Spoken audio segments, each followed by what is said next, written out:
ਇਹ ਆਪਾਂ ਪਹਿਲੇ ਦਿਨ ਤੋਂ ਗੱਲ ਕਹਿੰਦੇ ਆ ਰਹੇ ਹਾਂ। ਸੰਘਰਸ਼ ਸਾਂਝਾ ਸੀ, ਪਰ ਸੰਘਰਸ਼ 'ਚ ਜਿਹੜਾ ਮੋਹਰੀ ਦਸਤਾ ਸੀ, ਹਰਾਵਲ ਦਸਤਾ ਜਾਂ ਜਿਹਨੂੰ ਕਹਿ ਲਈਏ ਡਰਾਈਵਿੰਗ ਫੋਰਸ, ਉਹ ਸਿੱਖ ਰਹੇ ਆ। ਸੋ ਜਿਹੜੀ ਸਪਿਰਿਟ ਲੜ ਰਹੀ ਸੀ ਨਾ, ਇਹ ਇੱਕ ਸਿੱਖ ਸਪਿਰਿਟ ਇਸ ਮੋਰਚੇ ਨੂੰ ਲੜ ਰਹੀ ਸੀ। ਜਦੋਂ ਮੋਦੀ ਸਰਕਾਰ ਨੇ 1 ਸਾਲ ਅੜੇ ਰਹੇ ਹੋ, 1 ਸਾਲ ਸਾਨੂੰ ਗਲਤ ਕਹਿੰਦੇ ਰਹੇ, ਬੜਾ ਵੱਡਾ ਪ੍ਰਚਾਰ ਕੀਤਾ, ਨੈਸ਼ਨਲ ਮੀਡੀਆ ਨੇ ਸਾਡੇ ਅਗੇਂਸਟ ਪ੍ਰਚਾਰ ਕੀਤਾ, ਬੜੇ ਤਰ੍ਹਾਂ ਦੇ ਸਾਡੇ ਤੇ ਉਹਨਾਂ ਨੇ ਲੇਬਲ ਲਾਏ। 15 ਅਗਸਤ ਚੁਣੀ ਗਈ ਨਾ, ਦੀਵਾਲੀ ਚੁਣੀ ਗਈ, ਚੁਣਿਆ ਗਿਆ ਗੁਰਪੁਰਬ ਗੁਰੂ ਨਾਨਕ ਸਾਹਿਬ ਦਾ ਪ੍ਰਕਾਸ਼ ਦਿਹਾੜਾ। ਸੋ ਇਹਦਾ ਮਤਲਬ ਕੀ ਆ? ਸਟੇਟ ਜਦੋਂ ਕੁਰਾਹੇ ਪੈ ਜਾਂਦੀ ਆ ਜਾਂ ਗਲਤ ਫੈਸਲੇ ਲੈਂਦੀ ਆ ਤੇ ਉਹਦੇ ਸਿਟੀਜ਼ਨਸ ਦਾ, ਸਟੇਟ ਦੇ ਕੁਝ ਸਿਟੀਜ਼ਨਸ ਦਾ ਇਹ ਫਰਜ਼ ਬਣਦਾ ਵੀ ਸਟੇਟ ਨੂੰ ਸਹੀ ਰਾਹ ਤੇ ਲੈ ਕੇ ਆਵੇ। ਸਿੱਖਾਂ ਨੇ ਸਟੇਟ ਦੇ ਵਿਰੁੱਧ ਇੱਕ ਜਿਹੜਾ ਨੈਰੇਟਿਵ ਖੜਾ ਕਰਕੇ, ਬਿਰਤਾਂਤ ਖੜਾ ਕਰਕੇ ਲੜਾਈ ਲੜੀ ਆ। ਤੁਸੀਂ ਸਾਰੇ ਗਾਣੇ ਦੇਖ ਲਓ, ਦਿੱਲੀ ਨੂੰ ਐਂ ਸੰਬੋਧਨ ਕਰਦੇ ਰਹੇ ਜਿਵੇਂ ਪਤਾ ਨਹੀਂ ਸਦੀਆਂ ਦਾ ਵੈਰ ਹੁੰਦਾ। ਇੱਕ ਜਿਹੜੇ ਕਹਿੰਦੇ ਆ ਨਾ ਵੀ ਖੁਸ਼ੀ ਹੋਣੀ ਚਾਹੀਦੀ ਸੀ, ਚਲੋ ਅਸੀਂ ਆਪਦਾ ਜਸ਼ਨ ਉਦੋਂ ਹੀ ਮਨਾਵਾਂਗੇ ਜਿੱਦਾਂ ਪਾਰਲੀਮੈਂਟ 'ਚ ਰੱਦ ਹੋ ਗਏ, ਠੀਕ ਆ, ਪਰ ਖੁਸ਼ੀ ਹੋਣੀ ਚਾਹੀਦੀ। ਉਹਨਾਂ ਦੇ ਚਿਹਰਿਆਂ ਤੋਂ ਖੁਸ਼ੀ ਨਹੀਂ ਪ੍ਰਗਟ ਹੋਈ। ਹੁਣ ਇਹ ਗੱਲ ਅਸੀਂ ਉਹਨਾਂ ਨੂੰ ਕਹਿੰਦੇ ਆ ਵੀ ਤੁਸੀਂ ਖੁਸ਼ ਹੋ ਇਸ ਗੱਲ ਤੇ ਵੀ ਗੁਰੂ ਨਾਨਕ ਸਾਹਿਬ ਦੀ ਜਾਂ ਬਾਬੇ ਨਾਨਕ ਨੇ ਕਲਾ ਵਰਤਾਈ ਹੈ, ਜਿਹਦੀ ਆਪਾਂ ਗੱਲ ਕਰਦੇ ਹੁੰਦੇ ਸੀ ਹਮੇਸ਼ਾ।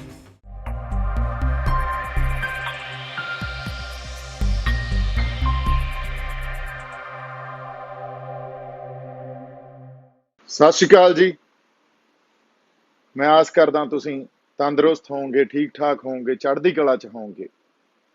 ਅੱਜ ਆਪਾਂ ਜਿਹੜੀ ਗੱਲਬਾਤ ਕਰਨੀ ਸੀ, ਉਹ ਸਾਡੇ ਕਿਸਾਨੀ ਸੰਘਰਸ਼ ਦੀ ਮੌਜੂਦਾ ਹਾਲਤ, ਜੋ ਉਹਦੇ ਬਾਰੇ ਤੇ ਭਵਿੱਖ ਦੀ ਰਣਨੀਤੀ ਬਾਰੇ।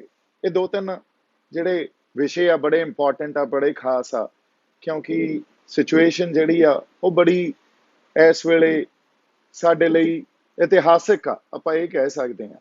ਤੇ ਇਤਿਹਾਸਿਕ ਸਿਚੁਏਸ਼ਨ ਨੂੰ ਸਮਝ ਕੇ ਅਸੀਂ ਫਿਊਚਰ 'ਚ ਆਪਦੀ ਜੋ ਰਣਨੀਤੀ ਘੜਦੇ ਆ, ਇੱਕ ਫਿਊਚਰਿਸਟਿਕ ਅਪਰੋਚ ਜਿਹਨੂੰ ਕਹਿੰਦੇ ਆ, ਉਹ ਰੱਖ ਕੇ ਗੱਲਾਂ ਨੂੰ ਸਮਝਣਾ ਸਾਡੇ ਲਈ ਬੜਾ ਜ਼ਰੂਰੀ ਹੋ ਜਾਂਦਾ। ਅੱਜ ਹੋ ਸਕਦਾ ਗੱਲਬਾਤ ਆਪਾਂ ਥੋੜੀ ਬਹੁਤ ਲੰਬੀ ਕਰੀਏ, ਸਾਡੇ ਲਈ ਜ਼ਰੂਰੀ ਆ ਗੱਲਾਂ ਨੂੰ ਕਿਸੇ ਖਾਸ ਪਰਸਪੈਕਟਿਵ 'ਚ ਸਮਝਣਾ, ਕਿਉਂਕਿ ਕਈ ਵਾਰੀ ਗੱਲਾਂ ਸਾਡੇ ਸਮਝ ਨਹੀਂ ਆਉਂਦੀਆਂ ਤੇ ਅਸੀਂ ਜਿਸ ਤਰ੍ਹਾਂ ਦਾ ਫਿਰ ਸਾਰੇ ਪਾਸਿਓਂ ਇੱਕ ਬਿਰਤਾਂਤ ਰਚਿਆ ਜਾ ਰਿਹਾ ਹੁੰਦਾ, ਉਹਦੇ 'ਚ ਹੀ ਬਹਿ ਜਾਂਦੇ ਆ। ਸੋ ਇਸ ਕਰਕੇ ਮੇਰਾ ਵੀ ਇੱਕ ਫਰਜ਼ ਇਹ ਬਣਦਾ ਸੀ ਵੀ ਮੈਂ ਜਿਹੜਾ ਇੱਕ ਪਰਸਪੈਕਟਿਵ ਸੰਗਤ ਸਾਹਮਣੇ ਲੈ ਕੇ ਆਵਾਂ, ਤੇ ਇਹ ਸੰਗਤ 'ਚ ਫੈਸਲਾ ਸੰਗਤ ਆਪ ਕਰੇ ਵੀ ਜੋ ਚੱਲ ਰਿਹਾ ਉਹ ਕਿਉਂ ਚੱਲ ਰਿਹਾ ਤੇ ਕਿਵੇਂ ਚੱਲਿਆ, ਤੇ ਆਉਣ ਵਾਲੇ ਸਮੇਂ 'ਚ ਸਾਡੀ ਜਿਹੜੀ ਰਣਨੀਤੀ ਆ ਉਹ ਕੀ ਹੋਣੀ ਚਾਹੀਦੀ ਆ।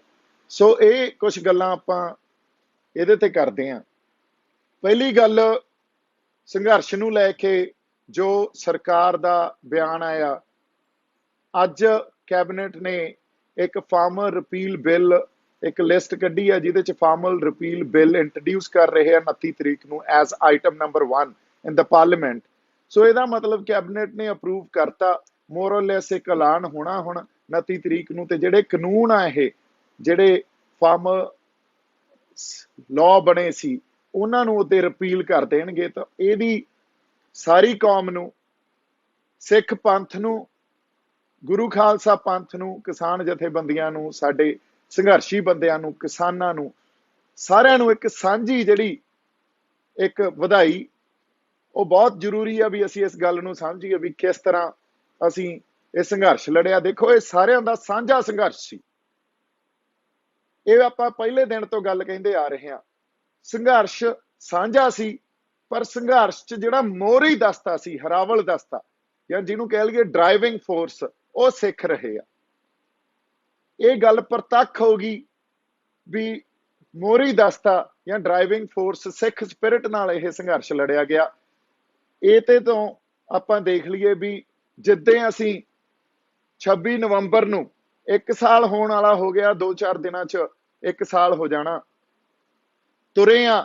ਤੇ ਪਹਿਲਾ ਟਰੈਕਟਰ ਜਿਹੜਾ ਲੀਡ ਕਰ ਰਿਹਾ ਦਿੱਲੀ ਵੱਲ ਨੂੰ, ਉਹਦੇ ਤੇ ਸੰਤਾਂ ਦੀ ਫੋਟੋ ਲੱਗੀ ਆ, ਤੇ ਜਕਾਰੇ ਲੱਗਦੇ ਜਾ ਰਹੇ ਆ, ਹਨਾ। ਤੇ ਜਿਹੜੇ ਗਾਣੇ ਸੁਣ ਲਓ ਹੁਣ, ਜਿਹੜੇ ਸਾਡੇ ਗਾਣੇ ਸੀ ਵੀ ਸੰਤਾਂ ਦੀ ਤਸਵੀਰ ਡਰਾਉਂਦੀ ਆ ਜਿਹੜੀ ਦੁਸ਼ਮਣ ਨੂੰ, ਇਹੋ ਜਿਹੇ ਗਾਣੇ ਲੱਗ ਰਹੇ ਆ ਤੇ ਬੈਰੀਕੇਡ ਟੁੱਟਦੇ ਜਾ ਰਹੇ ਆ, ਜਿਵੇਂ ਐਨ ਤੀਲਿਆਂ ਵਾਂਗੂ ਉੱਡਦੇ ਜਾ ਰਹੇ ਆ, ਜਿਹੜੀ ਬੈਰੀਕੇਡ ਤੇ ਸਰਕਾਰ ਨੇ ਲੱਖਾਂ ਪੈਸੇ ਲਾਏ ਸੀ। ਹੁਣ ਉਦੋਂ ਬਾਅਦ 26 ਨਵੰਬਰ ਨੂੰ ਜਿਵੇਂ ਉੱਥੇ ਉਹ ਸੰਘਰਸ਼ੀ ਬੰਦੇ ਜਿਨ੍ਹਾਂ ਨੇ ਦਿੱਲੀ ਨਾਲ ਸਿੱਧਾ ਮੱਥਾ ਲਾਇਆ ਜਾ ਕੇ, ਉਹ ਲੈ ਗਏ ਤੇ ਉੱਥੇ ਜਾ ਕੇ ਉਸੇ ਟਰੈਕਟਰ ਤੇ ਫਿਰ ਸਟੇਜ ਲਾਤੀ। ਹੁਣ ਉਦੋਂ ਬਾਅਦ ਦੀ ਗੱਲ ਦੇਖੀਏ, ਜਿਵੇਂ ਲੰਗਰ ਵਰਤੇ, ਜਿਵੇਂ ਅਰਦਾਸਾਂ ਹੋਈਆਂ, ਜਿਵੇਂ ਉੱਥੋਂ ਨਿਤਨੇਮ ਹੋਏ, ਜਿਵੇਂ ਰਾਤ ਨੂੰ ਪਹਿਰੇ ਲੱਗਦੇ ਸੀ, ਅਸੀਂ ਆਪ ਜਾਂਦੇ ਹੁੰਦੇ ਸੀ ਪਹਿਰਿਆਂ ਤੇ ਐਨ ਜਮਾ ਪਿੱਛੋਂ ਜਿੱਥੇ ਆਪਣਾ ਮੋਰਚਾ ਸੀ, ਮੈਨੂੰ ਲੱਗਦਾ ਉੱਥੋਂ ਸਟੇਜ 2.5-3 ਕਿਲੋਮੀਟਰ ਦੂਰ ਸੀ, ਤੇ ਸਾਡੇ ਮੁੰਡੇ ਨਾਮ ਜਪਦੇ, ਸਤਨਾਮ ਵਾਹਿਗੁਰੂ ਦਾ ਨਾਮ ਜਪਦੇ, ਉੱਥੋਂ ਤੱਕ ਧੁਰਤਾਂ ਹੀ ਪਹਿਰਾ ਦੇ ਕੇ ਵਾਪਸ ਆਉਂਦੇ। ਤੇ ਜਿਹੜਾ ਸ਼ਬਦ ਚੱਲਦੇ ਉਹਦੇ ਚ ਵੀ ਸਿਰਫ 10ਵੇਂ ਪਾਤਸ਼ਾਹ ਦਾ ਜ਼ਿਕਰ, ਉਹਦੇ ਚ ਗੁਰੂ ਖਾਲਸਾ ਪੰਥ ਦਾ ਜ਼ਿਕਰ। ਸੋ ਜਿਹੜੀ ਸਪਿਰਿਟ ਲੜ ਰਹੀ ਸੀ ਨਾ, ਇਹ ਇੱਕ ਸਿੱਖ ਸਪਿਰਿਟ ਇਸ ਮੋਰਚੇ ਨੂੰ ਲੜ ਰਹੀ ਸੀ। ਇਹਦੇ ਗੱਲ ਆਪਾਂ ਵਾਰ-ਵਾਰ ਕੀਤੀ ਆ, ਇਹ ਗੱਲ ਸਾਡੇ ਲਈ ਸਮਝਣੀ ਬੜੀ ਜ਼ਰੂਰੀ ਆ ਤੇ ਆਪਾਂ ਲੌਜਿਕ ਚ ਸਮਝਾਂਗੇ। ਜਦੋਂ ਮੋਦੀ ਸਰਕਾਰ ਨੇ 1 ਸਾਲ ਅੜੇ ਰਹੇ ਹੋ, 1 ਸਾਲ ਸਾਨੂੰ ਗਲਤ ਕਹਿੰਦੇ ਰਹੇ, ਬੜਾ ਵੱਡਾ ਪ੍ਰਚਾਰ ਕੀਤਾ, ਨੈਸ਼ਨਲ ਮੀਡੀਆ ਨੇ ਸਾਡੇ ਅਗੇਂਸਟ ਪ੍ਰਚਾਰ ਕੀਤਾ, ਬੜੇ ਤਰ੍ਹਾਂ ਦੇ ਸਾਡੇ ਤੇ ਉਹਨਾਂ ਨੇ ਲੇਬਲ ਲਾਏ। ਪਰ 1 ਸਾਲ ਬਾਅਦ ਆ ਕੇ ਗੁਰਪੁਰਬ ਵਾਲੇ ਦਿਨ, ਇਹ ਦਿਨ 15 ਅਗਸਤ ਵੀ ਹੋ ਸਕਦਾ ਸੀ, ਇਹ ਦਿਨ ਦੀਵਾਲੀ ਦਾ ਦਿਨ ਵੀ ਹੋ ਸਕਦਾ ਸੀ। ਜੇ ਆਪਾਂ ਕਹਿ ਲਈਏ ਵੀ ਰਾਸ਼ਟਰਵਾਦ ਇੱਕ ਜਜ਼ਬੇ ਦੀ ਗੱਲ ਕਰਦੇ ਤਾਂ ਫਿਰ 15 ਅਗਸਤ ਨੂੰ ਕਰ ਦਿੰਦੇ, ਹਨਾ। ਜਾਂ ਆਪਾਂ ਇਹ ਕਹਿ ਲਈਏ ਜਿਹੜੀ ਇੱਕ ਦੀਵਾਲੀ ਸਾਂਝਾ ਤਿਉਹਾਰ ਆ ਸਾਰਿਆਂ ਦਾ, ਇੱਕ ਮੈਜੋਰਿਟੀ ਆ ਜਿਹੜੀ ਆਪਣੀ ਇੱਥੇ, ਉਹ ਦੀਵਾਲੀ ਇਸ ਤਰ੍ਹਾਂ ਮਨਾਉਂਦੀ ਆ ਵੀ ਇੱਕ ਹਿੰਦੂਆਂ ਦਾ ਤਿਉਹਾਰ ਆ, ਹਾਲਾਂਕਿ ਸਾਰਿਆਂ ਦਾ ਸਾਂਝਾ ਤਿਉਹਾਰ ਆ, ਤਾਂ ਫਿਰ ਦੀਵਾਲੀ ਤੇ ਮੈਜੋਰਿਟੀ ਨੂੰ ਖੁਸ਼ ਕੀਤਾ ਜਾ ਸਕਦਾ ਸੀ। ਨਾ 15 ਅਗਸਤ ਚੁਣੀ ਗਈ, ਨਾ ਦੀਵਾਲੀ ਚੁਣੀ ਗਈ, ਚੁਣਿਆ ਗਿਆ ਗੁਰਪੁਰਬ, ਗੁਰੂ ਨਾਨਕ ਸਾਹਿਬ ਦਾ ਪ੍ਰਕਾਸ਼ ਦਿਹਾੜਾ। ਸੋ ਇਹਦਾ ਮਤਲਬ ਕੀ ਆ? ਇਹਦਾ ਮਤਲਬ ਇਹ ਆ ਵੀ ਜੋ ਐਂਟੀ ਸਟੇਟ, ਇਹ ਜਦੋਂ ਕਿਸੇ ਚੰਗੇ ਸੁਪਰੀਮ ਕੋਰਟ ਦੇ ਜੱਜ ਨੇ ਵੀ ਇਹ ਗੱਲ ਕਹੀ ਆ ਵੀ ਸਟੇਟ ਜਦੋਂ ਕੁਰਾਹੇ ਪੈ ਜਾਂਦੀ ਆ ਜਾਂ ਗਲਤ ਫੈਸਲੇ ਲੈਂਦੀ ਆ ਤੇ ਉਹਦੇ ਸਿਟੀਜ਼ਨਸ ਦਾ, ਸਟੇਟ ਦੇ ਕੁਝ ਸਿਟੀਜ਼ਨਸ ਦਾ ਇਹ ਫਰਜ਼ ਬਣਦਾ ਵੀ ਸਟੇਟ ਨੂੰ ਸਹੀ ਰਾਹ ਤੇ ਲੈ ਕੇ ਆਵੇ, ਤੇ ਉਹ ਫਰਜ਼ ਨਿਭਾਇਆ ਸਿੱਖਾਂ ਨੇ। ਸਿੱਖਾਂ ਨੇ ਸਟੇਟ ਦੇ ਵਿਰੁੱਧ ਇੱਕ ਜਿਹੜਾ ਨੈਰੇਟਿਵ ਖੜਾ ਕਰਕੇ, ਬਿਰਤਾਂਤ ਖੜਾ ਕਰਕੇ ਲੜਾਈ ਲੜੀ ਆ। ਤੁਸੀਂ ਸਾਰੇ ਗਾਣੇ ਦੇਖ ਲਓ, ਦਿੱਲੀ ਨੂੰ ਐਂ ਸੰਬੋਧਨ ਕਰਦੇ ਰਹੇ ਜਿਵੇਂ ਪਤਾ ਨਹੀਂ ਸਦੀਆਂ ਦਾ ਵੈਰ ਹੁੰਦਾ ਸਾਡਾ। ਤੇ ਉਹ ਜਜ਼ਬਾ ਜਿਹਨੂੰ ਅਸੀਂ ਹਮੇਸ਼ਾ ਹੀ ਕਹਿੰਦੇ ਰਹੇ ਵੀ ਲੜਾਈ ਸਬਕੌਂਸ਼ੀਅਸ ਚੋਂ ਲੜੀ ਜਾ ਰਹੀ ਆ, ਇਹ ਲੜਾਈ ਅਵਚੇਤਨ ਮਨ ਚੋਂ ਲੜੀ ਜਾ ਰਹੀ ਆ। ਇਹ ਜਜ਼ਬਾ ਵੀ ਸਾਡਾ ਉਸ ਅਵਚੇਤਨ ਮਨ ਚੋਂ ਉੱਠਿਆ, ਕਿਉਂਕਿ ਚੇਤਨ ਮਨ ਚ ਤਾਂ ਅਸੀਂ ਪਰਿਵਾਰ ਸਾਡਾ ਹੋਊ ਕਿ ਸਾਡੇ ਕਾਰੋਬਾਰ ਬੰਦ ਹੋ ਜਾਣਗੇ, ਇਹ ਸਭ ਕੁਝ ਆਪਾਂ ਸੋਚਣ ਲੱਗ ਜਾਂਦੇ ਆ। ਪਰ ਜਦੋਂ ਜਿਹੜੇ ਚਿਣਗ, ਜਿਹੜੇ ਜਜ਼ਬੇ ਦੀ ਗੱਲ ਕਰਦੇ ਆ, ਉਹ ਅਵਚੇਤਨ ਮਨ ਚ ਪਿਆ, ਜਿਹੜੀ ਚਿਣਗ ਗੁਰੂ ਸਾਹਿਬ ਨੇ ਸਾਡੇ ਅੰਦਰ ਲਾਈ ਆ। ਸੋ ਅਸੀਂ ਜਦੋਂ ਦਿੱਲੀ ਨਾਲ ਲੜੇ ਆ, ਉਸ ਅਵਚੇਤਨ ਮਨ ਚੋਂ ਹੀ ਲੜੇ ਆ, ਉਸ ਜਜ਼ਬੇ ਦੇ ਥਰੂ ਲੜੇ ਆ। ਸੋ ਇਸ ਕਰਕੇ ਉਹ ਜਜ਼ਬਾ ਜੋ ਇੱਥੇ ਹਰਾਵਲ ਦਸਤੇ ਨੇ ਦਿਖਾਇਆ, ਇਹ ਜਜ਼ਬਾ ਸਟੇਟ ਨੇ ਵੀ ਪਛਾਣਿਆ। ਸਟੇਟ ਨੇ ਇਹ ਗੱਲ ਭਲੀ ਭਾਂਤੀ ਪਛਾਣੀ ਵੀ ਜਿਹੜਾ ਨੈਰੇਟਿਵ ਇੱਥੇ, ਕਿਉਂਕਿ it was a war of ਨੈਰੇਟਿਵਸ, ਇਹ ਗੱਲ ਸਮਝ ਲਈਏ ਆਪਾਂ। ਸ਼ੁਰੂ ਤੋਂ ਕਹਿੰਦੇ ਆ ਰਹੇ ਹਾਂ ਵੀ ਇਹ ਜਿਹੜੀ ਲੜਾਈ ਆ ਨਾ, ਇਹ ਬਿਰਤਾਂਤ ਦੀ ਲੜਾਈ ਆ। ਵਾਰ ਆਫ ਨੈਰੇਟਿਵਸ ਚ ਆਪਾਂ ਸਟੇਟ ਦੇ ਨੈਰੇਟਿਵ ਨੂੰ ਧੱਕ ਕੇ ਲੈ ਗਏ, ਐਨ ਖੂੰਜੇ ਲਾਤਾ ਉਹਨੂੰ। ਇਸ ਗੱਲ ਚ ਸਾਡਾ ਜਿਹੜਾ ਡਾਇਸਪੋਰਾ ਬੈਠਾ, ਜਿਹੜਾ ਕਿ ਬੜਾ ਸਟਰੋਂਗ ਆ, ਇਹ ਬੜੀ ਵੱਡੀ ਆਪਣੀ ਪ੍ਰਾਪਤੀ ਆ ਵੀ ਜਿਹੜੇ ਸਾਡੇ NRI, ਸਾਡਾ ਡਾਇਸਪੋਰਾ ਬੈਠਾ ਨਾ, ਉਹਨਾਂ ਨੇ ਜੋ ਰੋਲ ਇਸ ਸੰਘਰਸ਼ ਚ ਨਿਭਾਇਆ ਉਹ ਬਾਕਮਾਲ ਆ, ਬਹੁਤ ਵੱਡੀ ਪ੍ਰਾਪਤੀ ਆ ਇਸ ਗੱਲ ਦੀ। ਸੋ ਡਾਇਸਪੋਰਾ ਨੇ ਵੀ ਇਸ ਚ ਬਹੁਤ ਵੱਡਾ ਰੋਲ ਨਿਭਾਇਆ। ਅਸੀਂ ਆਪਦਾ ਨੈਰੇਟਿਵ ਖੜਾ ਕਰ ਗਏ, ਸਟੇਟ ਦੇ ਉਲਟ ਖੜਾ ਕਰ ਗਏ। ਇਸ ਗੱਲ ਦਾ ਪ੍ਰਤੱਖ ਜਿਹੜਾ ਆਪਾਂ ਨੂੰ ਐਗਜ਼ਾਮਪਲ ਆ ਉਹ ਮਿਲ ਜਾਂਦਾ ਜਦੋਂ ਮੇਘਾਲਿਆ ਦੇ ਜਨਰਲ ਨੇ ਇਹ ਗੱਲ ਕਹੀ ਸੀ ਨਾ, ਗਵਰਨਰ ਨੇ, ਸੌਰੀ, ਜਦੋਂ ਮੇਘਾਲਿਆ ਦੇ ਗਵਰਨਰ ਨੇ ਇਹ ਗੱਲ ਕਹੀ ਵੀ ਮੈਂ ਮੋਦੀ ਸਾਹਿਬ ਨੂੰ ਮਿਲਣ ਗਿਆ, ਉਹਨਾਂ ਨੂੰ ਮੈਂ ਕਿਹਾ ਵੀ ਸਿੱਖਾਂ ਨੂੰ ਖਾਲੀ ਹੱਥ ਨਾ ਭੇਜੋ, ਵੀ ਇਹ 300 ਸਾਲ ਤੱਕ ਨਹੀਂ ਭੁੱਲਦੇ। ਅਗਲੀ ਗੱਲ ਉਹਨਾਂ ਨੇ ਕਹੀ ਵੀ 2 ਆਰਮਡ ਫੋਰਸਿਸ ਦੇ, ਇਹ ਬਹੁਤ ਇੰਪੋਰਟੈਂਟ ਗੱਲ ਹੈ, ਇਹਨੂੰ ਦੇਖਿਓ ਤੇ ਸਮਝਿਓ। 2 ਆਰਮਡ ਫੋਰਸਿਸ ਦੇ ਜਨਰਲਸ ਆ ਜਿਹੜੇ, ਉਹਨਾਂ ਨੇ ਵੀ ਇਹ ਗੱਲ ਆ ਕੇ ਕਹੀ ਪ੍ਰਾਈਮ ਮਿਨਿਸਟਰ ਨੂੰ ਵੀ ਇਸ ਅੰਦੋਲਨ ਦਾ ਜਿਹੜਾ ਅਸਰ ਆ ਉਹ ਆਰਮਡ ਫੋਰਸਿਸ ਚ ਜਿਹੜੇ ਸਿੱਖ ਆ ਉਹਨਾਂ ਤੇ ਵੀ ਪੈ ਰਿਹਾ। ਸੋ ਤੁਸੀਂ ਸਮਝੋ, ਜਿਹੜੀ ਸਟੇਟ ਆ ਨਾ, ਉਹਨੇ ਇਹ ਗੱਲ ਸਰਕਾਰ ਨੂੰ ਸਮਝਾਈ ਵੀ ਜੇ ਸਟੇਟ ਰਹੂਗੀ ਤਾਂ ਤੂੰ ਰਹੇਗਾ। ਸਾਡੇ ਲਈ ਇਸ ਟਾਈਮ ਸਟੇਟ ਕਰਾਫਟ ਨੂੰ ਸਮਝੋ, ਮਾਹੌਲ ਨੂੰ ਠੀਕ ਰੱਖਣਾ ਜ਼ਰੂਰੀ ਆ, ਤੇ ਇਹ ਗੱਲ ਸਹੀ ਵੀ ਆ। ਮਾਹੌਲ ਇਸ ਕਰਕੇ ਉਹਨਾਂ ਨੇ ਬੜਾ ਸੋਚ ਸਮਝ ਕੇ ਉਸ ਦਿਨ ਫੈਸਲਾ ਲਿਆ ਜਿਸ ਦਿਨ ਇਸ਼ਾਰਾ ਉਹਨਾਂ ਬੰਦਿਆਂ ਨੂੰ ਦੇਣਾ ਸੀ ਜਿਹੜੇ ਬੰਦਿਆਂ ਨੇ ਇਹ ਸੰਘਰਸ਼ ਲੜਿਆ, ਜਿਹੜੀ ਸਪਿਰਿਟ ਨੇ ਇਹ ਸੰਘਰਸ਼ ਲੜਿਆ। ਹੁਣ ਉਹ ਸਪਿਰਿਟ ਅਸੀਂ ਸਾਂਝੇ ਤੌਰ ਤੇ ਦਿਖਾਈ ਆ। ਜਦੋਂ 3 ਕਾਨੂੰਨਾਂ ਨੂੰ ਰੱਦ ਕਰਨ ਦੀ ਗੱਲ ਆਈ ਤਾਂ ਇੱਕ ਗੱਲ ਮੈਂ ਨੋਟਿਸ ਕੀਤੀ ਵੀ ਸਾਡੇ ਜਿਹੜੇ ਕਿਸਾਨ ਲੀਡਰ ਆ ਨਾ, ਮੈਂ ਉਹਨਾਂ ਨੂੰ ਇੱਕ ਬੇਨਤੀ ਕਰਨਾ ਚਾਹਣਾ ਵੀ ਉਹਨਾਂ ਨੇ ਬੜੇ ਹੀ ਇੱਕ ਜਿਹੜੇ ਕਹਿੰਦੇ ਆ ਨਾ ਵੀ ਖੁਸ਼ੀ ਹੋਣੀ ਚਾਹੀਦੀ ਸੀ। ਚਲੋ ਅਸੀਂ ਆਪਦਾ ਜਸ਼ਨ ਉਦੋਂ ਹੀ ਮਨਾਵਾਂਗੇ ਜਿੱਦਾਂ ਪਾਰਲੀਮੈਂਟ 'ਚ ਰੱਦ ਹੋ ਗਏ, ਠੀਕ ਆ, ਪਰ ਖੁਸ਼ੀ ਹੋਣੀ ਚਾਹੀਦੀ। ਉਹਨਾਂ ਦੇ ਚਿਹਰਿਆਂ ਤੋਂ ਖੁਸ਼ੀ ਨਹੀਂ ਪ੍ਰਗਟ ਹੋਈ। ਹੁਣ ਇਹ ਗੱਲ ਅਸੀਂ ਉਹਨਾਂ ਨੂੰ ਕਹਿੰਦੇ ਆ ਵੀ ਤੁਸੀਂ ਖੁਸ਼ ਹੋ ਇਸ ਗੱਲ ਤੇ ਵੀ ਗੁਰੂ ਨਾਨਕ ਸਾਹਿਬ ਦੀ ਜਾਂ ਬਾਬੇ ਨਾਨਕ ਨੇ ਕਲਾ ਵਰਤਾਈ ਹੈ ਜਿਹਦੀ ਆਪਾਂ ਗੱਲ ਕਰਦੇ ਹੁੰਦੇ ਸੀ ਹਮੇਸ਼ਾ, ਤੇ ਇਸ ਗੱਲ ਨੂੰ ਐਕਸੈਪਟ ਕਰੋ। ਤੁਸੀਂ ਵੀ ਤਾਂ ਪੰਥ ਦਾ ਹਿੱਸਾ ਹੋ, ਤੁਸੀਂ ਵੀ ਤਾਂ ਸਿੱਖਾਂ ਦੇ ਘਰਾਂ 'ਚ ਜੰਮੇ ਹੋ ਨਾ, ਤੁਸੀਂ ਕਿਹੜਾ ਪੰਥ ਤੋਂ ਬਾਹਰ ਹੋ। ਸੋ ਇਸ ਕਰਕੇ ਸਾਡੀ ਸਾਂਝੀ ਵਿਕਟਰੀ ਆ, ਅਸੀਂ ਸਾਂਝੇ ਤੌਰ ਤੇ ਇਹ ਮੋਰਚਾ ਲੜਿਆ, ਸਿੱਖ ਸਪਿਰਿਟ ਨੇ ਇਹ ਮੋਰਚਾ ਲੜਿਆ, ਗੁਰੂ ਖਾਲਸਾ ਪੰਥ ਦੀ ਵਿਕਟਰੀ ਆ, ਗੁਰੂ ਸਾਹਿਬ ਦੀ ਮਿਹਰ ਹੋਈ, ਇਸ ਗੱਲ ਨੂੰ ਪਛਾਣੀਏ ਆਪਾਂ। ਅਗਲੀ ਗੱਲ, ਜੇ ਅਸੀਂ ਇਸ ਸਰਕਾਰ ਨੂੰ ਕਿਹੜਾ ਨਹੀਂ ਜਾਣਦੇ, ਅਸੀਂ ਭੁੱਲੇ ਆ ਇਸ ਸਰਕਾਰ ਨੂੰ। JNU ਦਾ ਸੰਘਰਸ਼ ਇਹਨਾਂ ਨੇ ਕਿਵੇਂ ਹੈਂਡਲ ਕੀਤਾ ਸੀ ਸਾਨੂੰ ਸਾਰਿਆਂ ਨੂੰ ਪਤਾ, ਹਨਾ। ਉਸ ਤੋਂ ਬਾਅਦ ਸ਼ਾਹੀਨ ਬਾਗ ਦਾ ਸੰਘਰਸ਼ ਇਹਨਾਂ ਨੇ ਕਿਵੇਂ ਹੈਂਡਲ ਕੀਤਾ ਸੀ ਸਾਨੂੰ ਸਾਰਿਆਂ ਨੂੰ ਪਤਾ। ਸੋ ਇਹ ਸੰਘਰਸ਼ ਫੇਰ ਜਿਵੇਂ ਆਰਟੀਕਲ ਲਿਖੇ ਗਏ ਆ ਵੱਡੇ ਵੱਡੇ ਨਿਊਜ਼ਪੇਪਰਾਂ 'ਚ ਵੀ Sikhs have defeated Delhi once again. ਸੀ ਦੇਖੋ, ਤੁਸੀਂ ਗੱਲਾਂ ਨੂੰ ਪਛਾਣੋ। ਜਦੋਂ ਤੱਕ ਅਸੀਂ ਇਸ ਵਿਕਟਰੀ ਨੂੰ ਪਛਾਣਾਂਗੇ ਨਹੀਂ ਤੇ ਅਸੀਂ ਨਫ਼ਰਤ ਨੂੰ ਆਪਦੇ ਦਿਲਾਂ ਚੋਂ ਕੱਢ ਕੇ, ਕਿਸਾਨ ਲੀਡਰਾਂ ਨੂੰ ਮੇਰੀ ਬੇਨਤੀ ਆ ਵੀ ਨਫ਼ਰਤ ਨੂੰ ਆਪਦੇ ਦਿਲਾਂ ਚੋਂ ਕੱਢ ਕੇ ਫੈਸਲੇ ਲਓ। ਹੁਣ ਅਗਲੇ ਜਿਹੜੇ ਫੈਸਲੇ ਲਾਉਂਗੇ ਉਹ ਕਿਸਾਨਾਂ ਦੇ ਹਿੱਤਾਂ ਨੂੰ ਸਾਹਮਣੇ ਰੱਖ ਕੇ ਲਿਓ, ਕਿਤੇ ਆਪਦੀ ਪੋਲਿਟਿਕਸ ਐਡਵਾਂਸ ਕਰਨ ਦੇ ਚੱਕਰ 'ਚ ਨਾ ਪੈ ਜਿਓ, ਫੇਰ ਜਿੱਤੀ ਜਿਤਾਈ ਖੇਡ ਆ ਜਿਹੜੀ ਉਹ ਸਾਰੀ ਵਿਗਾੜ ਬੈਠੋਗੇ।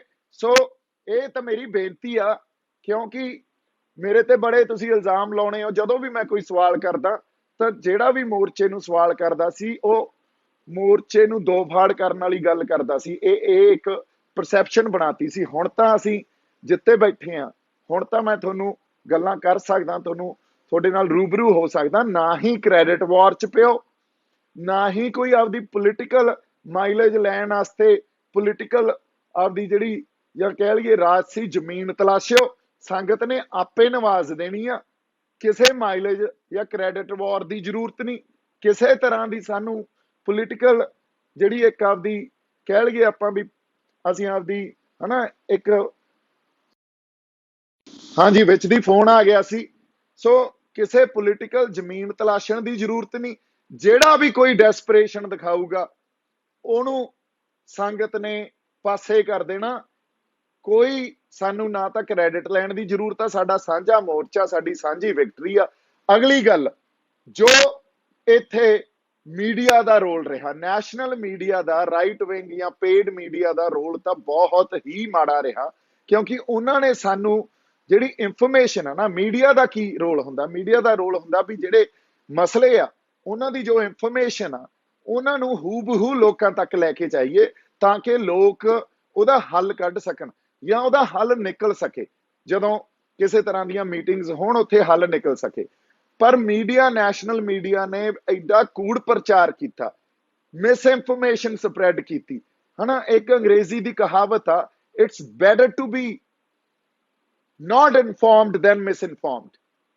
ਸੋ ਇਹੀ ਆਪਾਂ ਗੱਲ ਇਹ ਕਰਦੇ ਹਾਂ ਵੀ ਇਹ ਚੰਗਾ ਰਹਿੰਦਾ ਵੀ ਸਾਨੂੰ ਇਨਫੋਰਮੇਸ਼ਨ ਨਾ ਮਿਲੇ, ਰਾਦਰ ਦੈਨ ਵੀ ਸਾਨੂੰ ਮਿਸ ਇਨਫੋਰਮੇਸ਼ਨ ਮਿਲੇ। ਸਾਨੂੰ ਨੈਸ਼ਨਲ ਮੀਡੀਆ ਨੇ ਮਿਸ ਇਨਫੋਰਮੇਸ਼ਨ ਦਿੱਤੀ। ਅੱਜ ਇਹ ਵੀ ਪ੍ਰਤੱਖ ਹੋ ਗਈ ਗੱਲ ਵੀ ਉਹਨਾਂ ਨੇ ਬਹੁਤ ਇਹੋ ਜਿਹੇ ਅਕਾਊਂਟ ਸਸਪੈਂਡ ਕਰਤੇ ਜਿਹੜੇ ਅਕਾਊਂਟਾਂ ਤੋਂ ਸਿੱਖਾਂ ਨੂੰ ਬਦਨਾਮ ਕੀਤਾ ਜਾ ਰਿਹਾ ਸੀ। ਇਹ ਵੇਖ ਲਓ, ਪ੍ਰਤੱਖ ਹੋ ਗਈ ਗੱਲ। ਔਰ ਉਹ ਬਹੁਤ ਵੱਡੇ ਵੱਡੇ ਪੇਜ ਤੇ ਵੱਡੇ ਵੱਡੇ ਅਕਾਊਂਟ ਸੀ, ਟਵਿੱਟਰ ਤੇ, ਇੰਸਟਾਗ੍ਰਾਮ ਤੇ, ਫੇਸਬੁੱਕ ਤੇ। ਇਹ ਗੱਲ ਦਾ ਇਹਦਾ ਅਸਰ ਕੀ ਹੋਇਆ ਵੀ ਸਿੱਖਾਂ ਨੂੰ ਇੱਕ ਟਾਈਮ ਨੈਸ਼ਨਲ ਮੀਡੀਆ ਨੇ ਬਦਨਾਮ ਕਰਨ ਦੀ ਤਾਂ ਕੋਸ਼ਿਸ਼ ਕੀਤੀ, ਜਿਹੜਾ ਪੇਡ ਰਾਈਟ ਵਿੰਗ ਮੀਡੀਆ ਸੀ, ਗੋਦੀ ਮੀਡੀਆ ਸੀ। ਪਰ ਇਹਦੇ ਨਾਲ ਨਾਲ ਆ ਜਿਹੜੇ ਅਦਾਰੇ ਪੰਜਾਬ ਦੇ ਆ, ਰੋਜ਼ਾਨਾ ਸਪੋਕਸਮੈਨ, ਹੋਰ ਜਿਹੜੇ ਅਦਾਰੇ ਆ ਪੰਜਾਬ ਦੇ, ਇਹਨਾਂ ਨੇ ਵੀ ਸਿੱਖਾਂ ਤੇ ਅਟੈਕ ਵਿੱਢਿਆ। ਇਹਨਾਂ ਨੇ ਇਹੋ ਜਿਹੇ ਬੰਡਿਆਂ ਦੀਆਂ ਮੀਟਿੰਗਾਂ ਇੰਟਰਵਿਊਆਂ ਕਰਾਈਆਂ ਵੀ ਲੜੀ ਚਲਾਤੀ। ਔਰ ਮੇਰੇ ਵਿਰੁੱਧ ਤਾਂ ਲੜੀਓ ਚਲਾਤੀ ਵੀ ਕਦੇ ਕੋਈ ਸਿੱਖ ਕਾਕਸ ਨਾਲ ਮਿਲਾ ਦਿੰਦਾ ਸੀ, ਕਦੇ ਕੋਈ ਬੀਜੇਪੀ ਨਾਲ ਮਿਲਾ ਦਿੰਦਾ ਸੀ, ਕਦੇ ਆਰਐਸਐਸ ਦਾ ਪਲਾਂਟਡ ਬਣਾ ਦਿੰਦੇ ਸੀ। ਇਹਨਾਂ ਨੇ ਐਡਾ ਵੱਡਾ ਪ੍ਰੋਪਗੈਂਡਾ ਚਲਾਇਆ।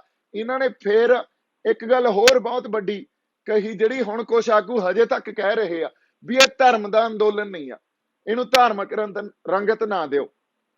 ਇੱਕ ਗੱਲ ਆਪਾਂ ਆਗੂਆਂ ਤੋਂ ਪੁੱਛਦੇ ਹਾਂ ਵੀ ਜਿੱਦਾਂ ਦਾ ਅੰਦੋਲਨ ਸ਼ੁਰੂ ਹੋਇਆ, ਉੱਥੇ ਲੰਗਰ ਕਿਹਨਾਂ ਨੇ ਲਾਇਆ?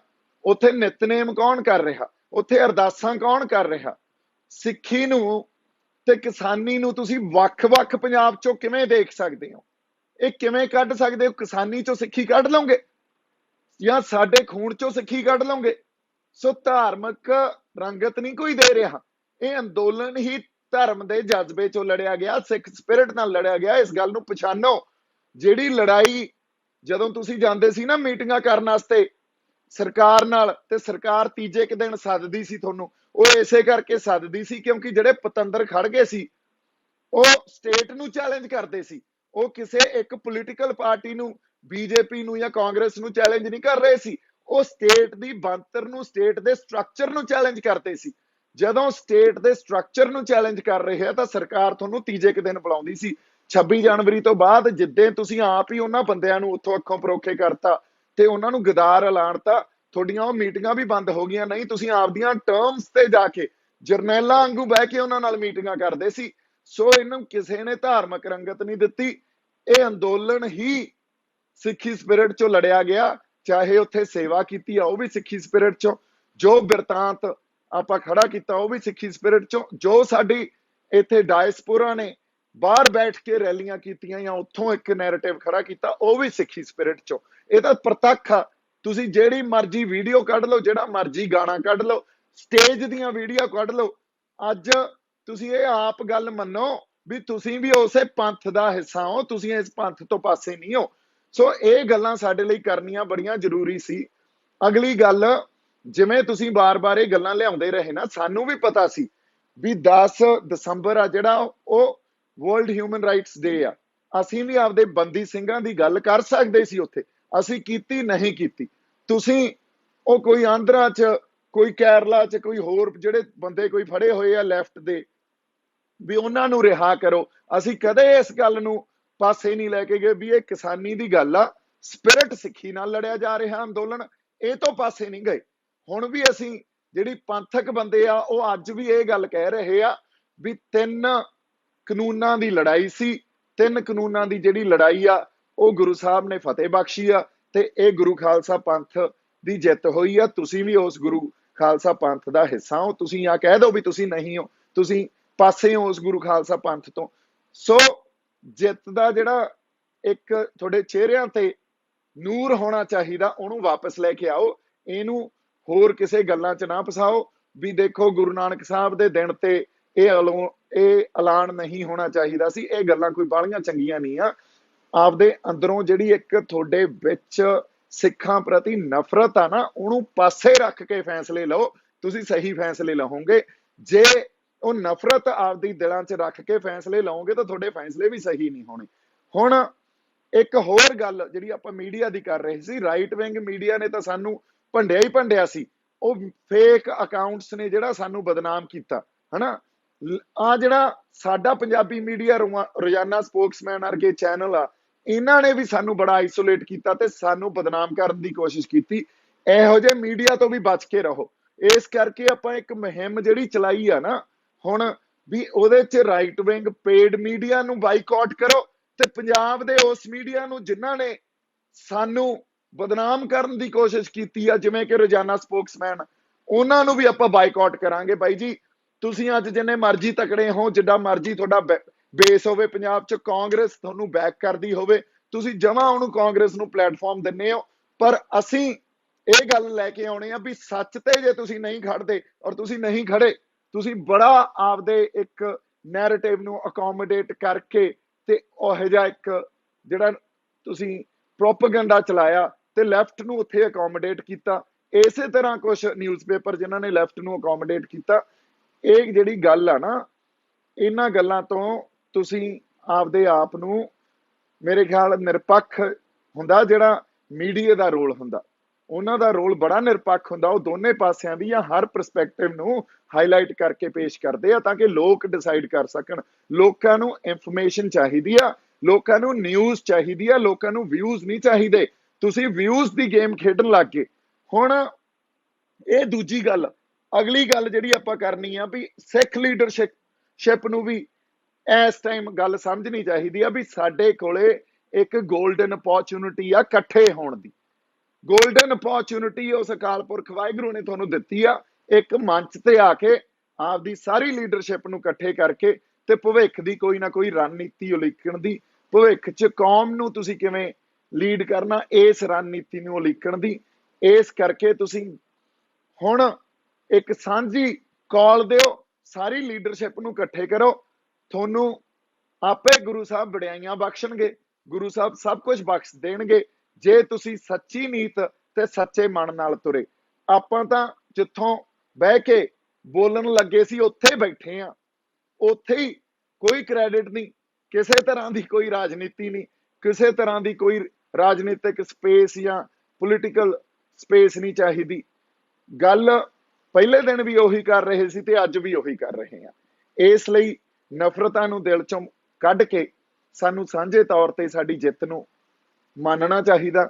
ਇਹ ਜਿਹੜੇ ਪਾਲਾ ਇਹ ਇਤਿਹਾਸਕ ਆ, ਆਉਣ ਵਾਲੀਆਂ ਨਸਲਾਂ ਨੂੰ ਇਹਨੇ ਇੰਸਪਾਇਰ ਕਰਨਾ। ਜਿੱਤ ਨੂੰ ਨਾ ਕਿਤੇ ਆਪਸ 'ਚ ਖਿੱਚੋਤਾਣ ਕਰਕੇ ਜਾਂ ਕ੍ਰੈਡਿਟ ਵਾਰ ਦੇ ਚੱਕਰ 'ਚ ਖਰਾਬ ਕਰ ਲਿਓ, ਕਿਉਂਕਿ ਫਿਰ ਮੁੜ ਕੇ ਅਸੀਂ ਫਿਰ ਉਸੇ ਰਾਹ ਪਾਲਾਂਗੇ। ਇਸ ਜਿੱਤ ਨੂੰ ਸਾਂਭ ਕੇ ਰੱਖਣਾ ਵੀ ਕਿਸੇ ਨੂੰ ਆਉਂਦਾ ਹੁੰਦਾ। ਇਹਨੂੰ ਸਾਂਭਣ ਦੀ ਜਾਂਚ ਆਉਣੀ ਚਾਹੀਦੀ ਆ, ਸਾਨੂੰ ਪਰਖ ਆਉਣੀ ਚਾਹੀਦੀ ਆ ਸਮੇਂ ਦੀ, ਤੇ ਸਾਨੂੰ ਫਿਊਚਰਿਸਟਿਕ ਜਿਹੜੀ ਇੱਕ ਵਿਜ਼ਨਰੀ ਅਪਰੋਚ ਆ ਉਸ ਗੱਲ ਨਾਲ ਗਾਂ ਦਾ ਸੋਚਣਾ ਚਾਹੀਦਾ। ਚਾਹੇ ਸਾਡੀ ਕੋਈ ਪੋਲੀਟੀਕਲ ਲੀਡਰਸ਼ਿਪ ਆ, ਚਾਹੇ ਪੰਥਕ ਲੀਡਰਸ਼ਿਪ ਆ। And it was a war of narratives, ਹਨਾ, ਬਿਰਤਾਂਤ ਦੀ ਲੜਾਈ ਸੀ। ਤੁਸੀਂ ਸਟੇਟ ਦੇ ਬਿਰਤਾਂਤ ਨੂੰ ਹਰਾ ਕੇ ਇਹ ਲੜਾਈ ਜਿੱਤੀ ਆ ਤੇ ਇਸ ਕਰਕੇ ਤੁਸੀਂ ਸਾਰੇ ਇਸ ਗੱਲ 'ਚ ਵਧਾਈ ਦੇ ਪਾਤਰ ਹੋ। ਜਿਹੜੀ ਮੈਂ ਗੱਲ ਇੱਕ ਹੋਰ ਸੰਗਤ ਨਾਲ ਕਰਨੀ ਸੀ ਉਹ ਇਹ ਆ ਵੀ ਆਪਾਂ ਸਾਰੇ ਅੰਦੋਲਨ 'ਚ, ਹਾਲਾਂਕਿ 26 ਤਰੀਕ ਤੋਂ ਬਾਅਦ ਮੇਰੀ ਉੱਥੇ ਵਿੱਚ ਕਿਤੇ ਇੱਕ ਰਾਤ ਨੂੰ ਜਾਂਦਾ ਲੰਘਦਾ ਟੱਪਦਾ ਮੈਂ ਉੱਥੇ ਚਲਾ ਜਾਂਦਾ ਸੀ। ਸਾਰੇ ਅੰਦੋਲਨ 'ਚ ਇੱਕ ਵੱਡਾ ਨੈਰੇਟਿਵ ਖੜਾ ਕੀਤਾ ਗਿਆ ਮੇਰੇ ਖਿਲਾਫ ਵੀ ਇਹ ਸ਼ਰਾਰਤੀ ਅਨਸਰ ਆ, ਇਹ ਪਲਾਂਟਡ ਆ।